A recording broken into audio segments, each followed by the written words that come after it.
Hey YouTube, det der DK Firework 1. Jeg viser mit fyrværkeri før jul 2011 til 2012. Som I kan se, har jeg købt det for Hjem og Fix. Og det er altså kassen, og jeg skal lige sige, at der er kun heksyl i. Selve kassen vejer 5 kilo. Og her er der en masse heksyl. 4.000 faktisk. Vi prøver at vise jer dem.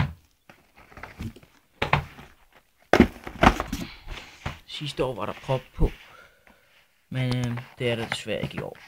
Det ser sådan her ud. Og ja, 1 gram nemt vægt. Kan lige prøve at sammenligne med en lighter. Cirka lige store. Og jeg tror ikke du kan lave dem til stryger. Jeg har ikke prøvet det endnu, men jeg skal nok lægge en film ind, hvis jeg finder ud af hvordan man gør.